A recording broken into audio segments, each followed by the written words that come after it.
So I was asked to pre-record some of the stuff that we're going to talk about, at least the stuff that I can prepare in advance for our visit in June 2020. So I'm going to break this up into chapters just like I did for the other big stack of slides that I had to share with you. So just to set the ground rules, questions are super important. Questions that you ask me, questions that I ask you, because that's the only way you're learning. If you don't have any questions, you're probably not learning. And you're going to need to ask each other for help, because there's only one of me. But obviously, I'm here to help.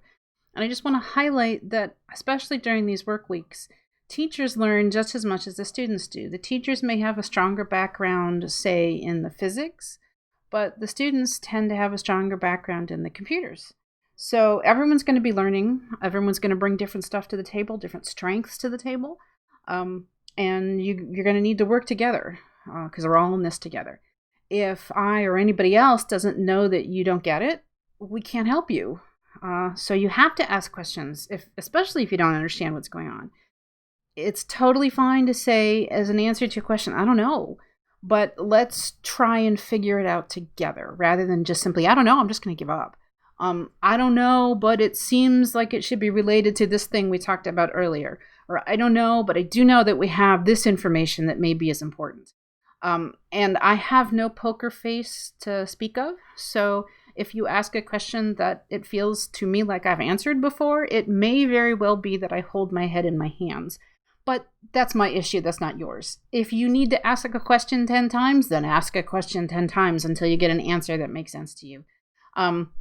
I may pick people at random to answer. I'm not trying to be scary when doing this, but to be equal, because trying to, there's all sorts of research that talks about how, boys tend to be called on more frequently in classes. And, that means that somebody might, if someone is not intimidated, they may be more able to respond, and it may mean that they're learning faster than some of the other folks that aren't raising their hands so quickly. So that's why I might pick people at random to answer. I don't know yet if I'm going to run polls. I'm kind of figuring this out as I go along. But please do be engaged, right? Please pay attention and ask questions and answer things. I just want to highlight that it is totally okay to feel dumb and overwhelmed this week, and you probably will. I wanted to copy in some advice from a 2013 NITARP teacher. Teachers need to maybe be reminded that it is okay if they don't have any idea what they are doing at times, and that they are not expected to be experts in the field. They do need to be able to admit when they are confused, be open to feedback from other team members, and have time to commit to the study. It is truly okay to feel dumb and overwhelmed. Scientists, indeed, spend their careers feeling dumb.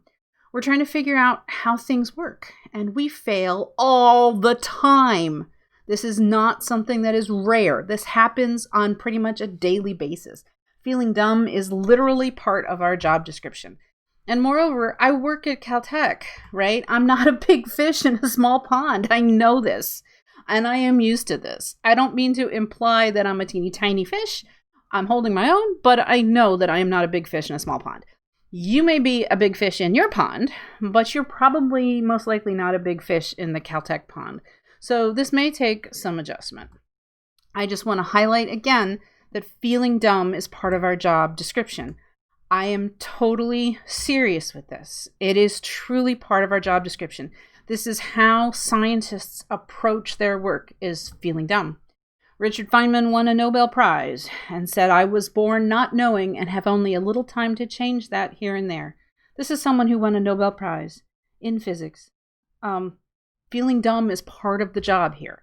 And it's actually important. So this essay was written by a microbiologist, and I didn't copy the whole article in here because it's long, but he starts by saying that he caught up with someone who he knew from graduate school, but even though she had been, in his opinion, very smart, she had left the field, and he didn't understand why, because she was really smart, and why would she have left the field?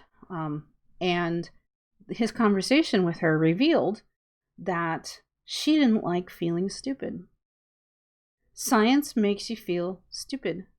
You feel stupid every day.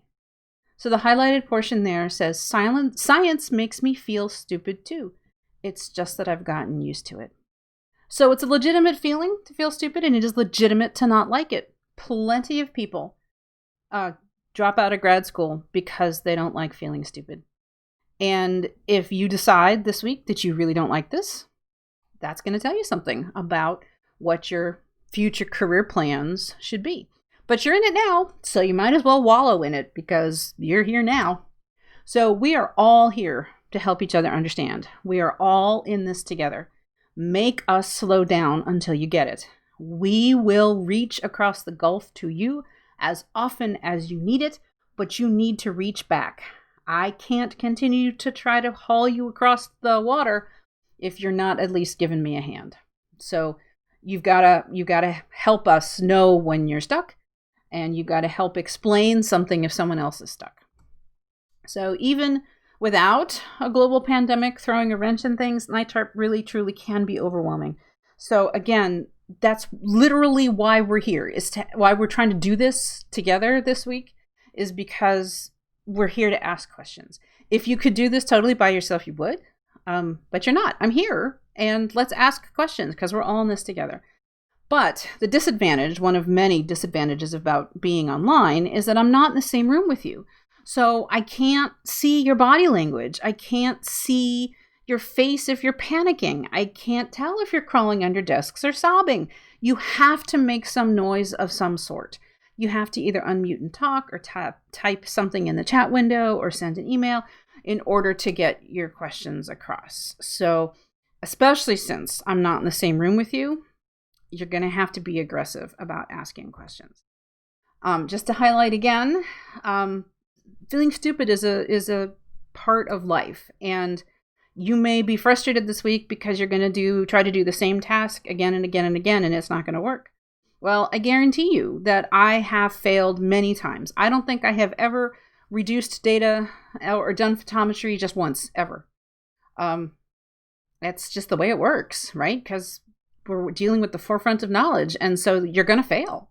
And you just got to lean in. This I found online, and I thought it resonated. It was originally portrayed on Twitter or something of, the creative process of painting artwork. But I think in order to be a good scientist or a good engineer, you have to be creative, because you have to come up with interesting solutions to difficult problems. And so despite the public preconception that scientists and engineers are not creative, scientists and engineers are indeed intensely creative. It just doesn't necessarily manifest in oil paints, for example. But I think the creative process is universal, because when you're starting out, you're like, yeah, this is going to be really cool. And you start to get into it and you're like, whoa, this is maybe a little tricky. And then somewhere near the middle, you're like, oh my God, this is just complete crap. And then it frequently rolls over into, I am complete crap. But then you start to climb out of it a little bit, going, wait, this might be okay. And then you get to the point where you're done. You're like, wow, this is awesome. So you just have to keep on coasting through 3 and 4, knowing that 5 and 6 are waiting for you. So in contrast, if you're not feeling stupid, if you're not feeling dumb, if you're getting all of this super fast and you're bored, check in with someone else, ask someone if they need help. And I don't know exactly how the Zoom rooms are going to work. Maybe you can put something in the chat room. We're going to figure out how to work the environment in addition to actually learning all the astronomy that we need. But keep in mind that if you're absorbing all of this really fast, help us out, man. Don't get lost on Twitter. Come back, focus, and help us figure things out. There's only one of me and at least 14 of you. Please help me, because if you're getting it really fast, I'm going to need your help to explain it. And I guarantee that if you go through the thought process of trying to explain it to somebody else, you're going to deepen your own knowledge. You are going to learn something. So just emphasizing that. So I know that paying attention over Zoom is really hard, especially over big break blocks of time. I'm going to try and have enough breaks, even if we were all in the same room. During this project, I know I've done this a lot, there are going to be times in which you get frustrated. And you're going to have to work harder on Zoom than you would if we were all in the same room to get help. So please don't just give up. Please reach out. There are a lot of distractions: social media, computer games, your cat, your sibling, your kid. There's going to be a lot of distractions. And by this point, you guys have spent 3 months doing online school, so I'm sure you've got this down, but do try not to wander off too far.